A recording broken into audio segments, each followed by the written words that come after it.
અટલાદરા મંદિર ખાતે મારા ભગવાનને મારી શુભેચ્છા અંતર્ગત યુવા યુવતીઓએ અસંખ્ય ગ્રીટિંગ્સ પાઠવ્યા। તારીખ 3 એપ્રિલ એટલે ભગવાન સ્વામિનારાયણનો પ્રાગટ્ય દિવસ। 244 વર્ષ પહેલા આજના દિવસે તારીખ 3/4/1781ના રોજ સ્વામિનારાયણ ભગવાનનો જન્મ થયો હતો। આ દિવ્ય પ્રસંગની સ્મૃતિમાં BAPS સંસ્થાના યુવકો દ્વારા દરેકના પોતાનામાં રહેલ રચનાત્મકતાને પ્રવર્તમાન યુગ અનુસાર ટેબ્લેટ, લેપટોપ, મોબાઈલ અથવા કોમ્પ્યુટરમાં વ્યક્તિગત સ્ફુરેલ વિચારને શબ્દદેહ આપી પ્રાણ પ્યારા ભગવાનને ગ્રીટિંગ્સ પાઠવેલ હતું। તદુપરાંત યુવતીઓએ પણ પોતાના મૌલિક વિચારોને કાગળ પર કંડારીને ભગવાન પ્રત્યે ભક્તિ અર્ધ્ય અર્પણ કરેલ હતું।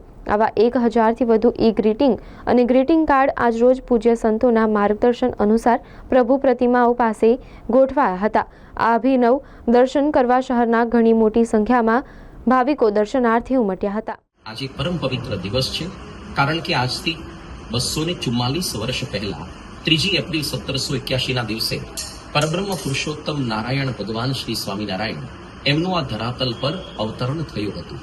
અનેક જીવોને મુક્તિ અપાવવા માટે પોતે આ પૃથ્વી પર 49 વર્ષ રહ્યા। આજે અંગ્રેજી તારીખ મુજબ એમને 244 વર્ષ થઈ રહ્યા છે। એટલે આજે ભક્તોના હૃદયમાં અત્યંત ભક્તિભાવ છે। એમાં પણ વિશેષ કરીને જે યુવા પેઢી છે એ લોકોને મનમાં એવી ભાવના કે આપણા સામાન્ય મિત્રને પણ આપણે બર્થડે ગ્રીટિંગ્સ પાઠવીએ છીએ તો આપણા પ્રાણ આધાર જીવન પ્રાણ એવા ભગવાન સ્વામિનારાયણને કેમ ન પાઠવીએ।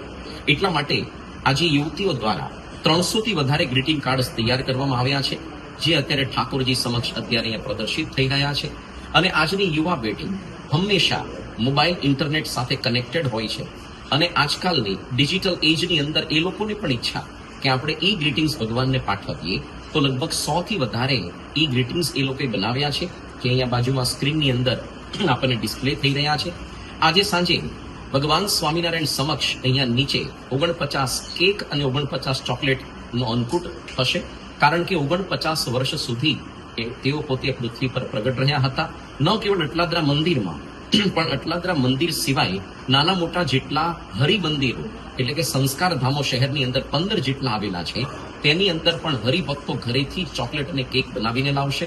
6:30 થી 7 દરમિયાન આ પ્રકારે અંકુટ ત્યાં થશે, થાળદાન થશે અને છેલ્લે આરતી ગાન કરીને મંત્ર પુષ્પાંજલિ કરીને બધા છૂટા પડશે।